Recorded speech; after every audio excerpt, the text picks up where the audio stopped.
He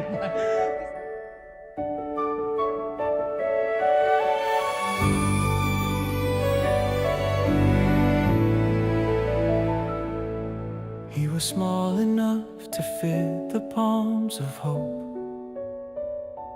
Tiny hands, eyes wide open. Every breath a fragile prayer. Every step someone was there.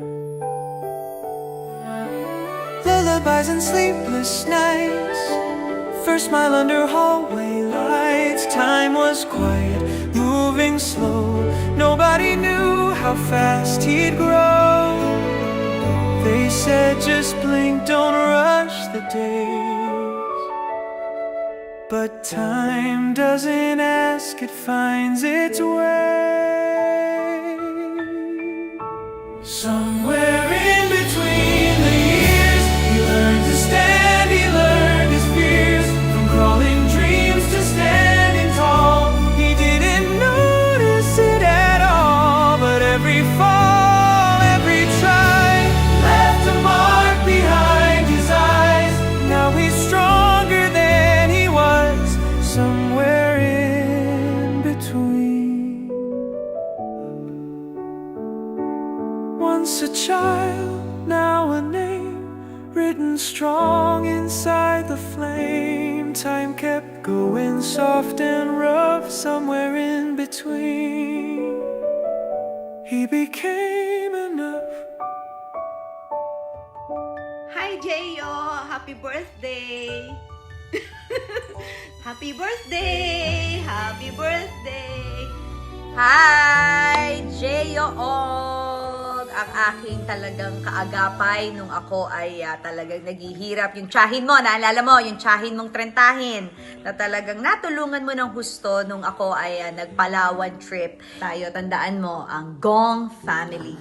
Beware of us, okay? Enjoy your day, Jeyo. Tuloy-tuloy mo lang ang pagtanggal ng flat, pag-aayos ng mga gamit, paglilinis, tuloy-tuloy mo lang yan.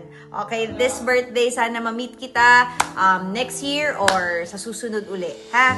Etong tsahin mo, wag mo kakalimutan, tandaan mo yan. Now he stands where dreams begin, a boy no more, a man within.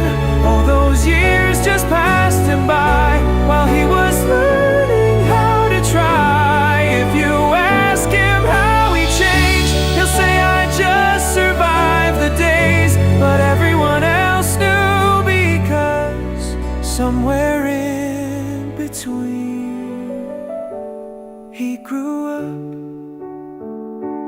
Once a child, now a name. Bless you.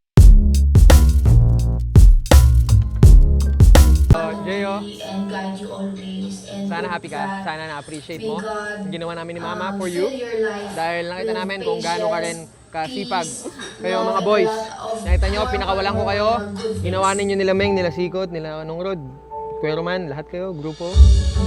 Yung ginagawa natin, nang kayo lang. Hindi ko pa alam kung napagtagumpayan nyo. Talaga nagtagumpay naman ba? Tagumpay. Napagtagumpayan nyo naman, so good job. Good job, boys. Good job, good job, good job. Alright. Boss man! 18 ka na! Malapit mo na ako maabutan. Sana lagi kang mag-iingat, lagi kang mag-pray.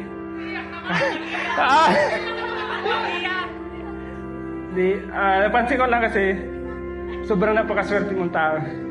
Meron kang magulang na laging umaalalay, laging nag-aalaga. Kahit na hindi tayo magkakadugo, pero turing mo sa amin, mga kapatid. Dito na naman tayo, Jay. Simula na naman tayo. Sobrang saya ko na naging parte ako ng pamilya mo, pamilya nyo. Muli, happy birthday, Jay. More birthday pa ang darating sa'yo. I love you.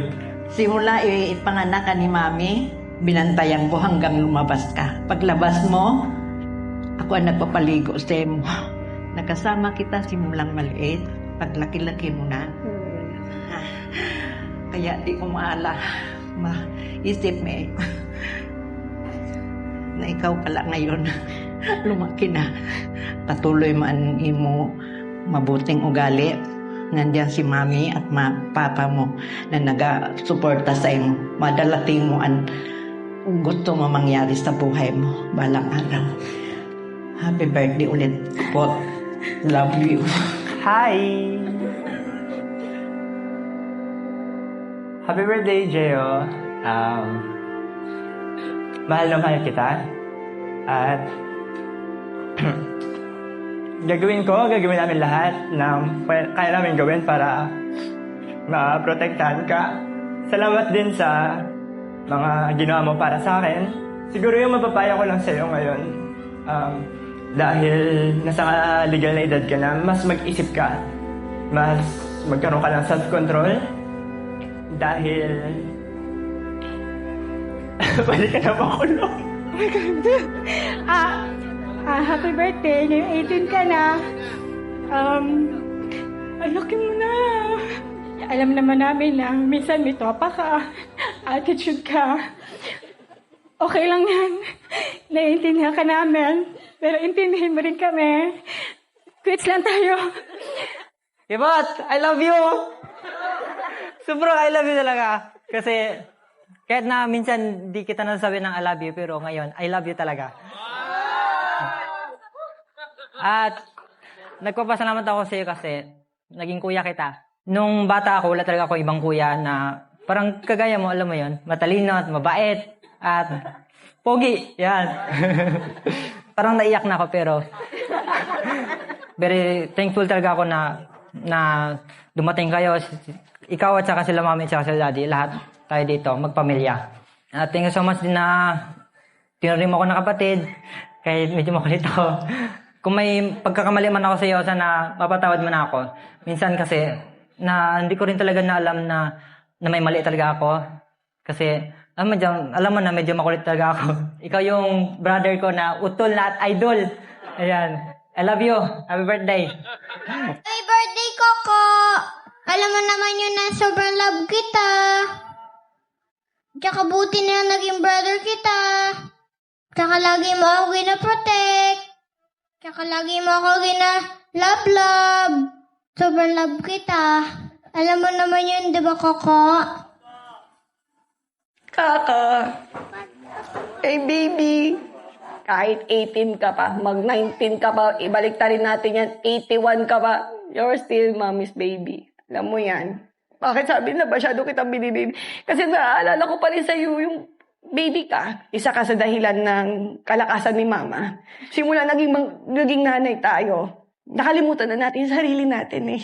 Kung may pangarap man tayo, may gusto man tayo, ang nakikita natin yung priority is yung anak natin. Asan siya masaya, ano yung gusto niya. Kaya nung dumating si Jeyo sa buhay namin, sa buhay ko, pakalimutan ko na yung ano pa yung gusto ko. Ang naisip ko lang, lumaki siya ng maayos. Nung lumabas ka, hindi ko alam lalaki ka o babae, walang ultrasound. Sabi ko lang, pinahawakan ko lang that time yung word na Jeremiah 29:11. For I know the plans I have for you, says the Lord. Plans to prosper you and not to harm you. Plans to give you hope and future. Yan yung sinabi ng Lord sa akin. Kaya yun lang yung pinahawa ko. Sabi ko, I will name you Jeremiah. I know maganda yung plano ng Lord sa'yo since pinanganak ka. At ano pa yung mararating mo. I know na si Lord kasama mo. Sa lahat na nandito, sa lahat ng mga naabala namin, sa lahat ng mga nagpunta at lahat ng mga magsasaya ngayong gabi, maraming salamat sa oras ninyo. Pwede ba nating sabihin kay Jeyo ng happy birthday sabay-sabay? Isa lang. 1, 2, 3, go! Happy birthday! Jay, happy birthday. Nandito kaming lahat ngayon para sa'yo. At nandito rin tayong lahat para magsalo-salo ang buong grupo natin. Yeah, meron tayong mga gaganapin pa pagkatapos nito. So ngayon, sa oras na to, susulitin ko na to para sabihin sa'yo na proud ako sa kung sino ka ngayon at sa kung sino ka man sa susunod na panahon. Hindi pa man nangyayari yon, pero proud na kaagad ako. Kasi sa edad mo na yan, magaling ka na, marami ka nang nalalaman, at marunong kang makinig. Kaya alam ko na sigurado na ang future mo. Walang taong perpekto at hindi rin ako perpekto. Kaya kung ano yung best ko, kung may pagkukulang man, pasensya na. Pero I always do my best para sa inyong lahat. Ang isa lang ang pangarap ko, ayokong mawasak yung pamilya na binuo ko. Para itong isang plato na basag-basag at pinagdikit-dikit ko. At hanggat kaya kong patibayin yung pandikit na yon, lagi lang ako nandyan para hindi tayo mag-iwalay. At sana pa nagkaroon ka ng pamilya, ganun din ang gawin mo. Hindi mo kailangan tularan kung sino ako, gumawa ka ng sariling yapak mo. Lagi mong tandaan na ang pinakamahalaga sa mundong to ay oras. Dahil yan lang ang meron tayo. Darating tayo sa mundong to at mawawala rin tayo kalaunan. Kaya wag na wag mong kakalimutan na pahalagahan ng oras. Matulog ng maaga, gumising ng maaga. Dahil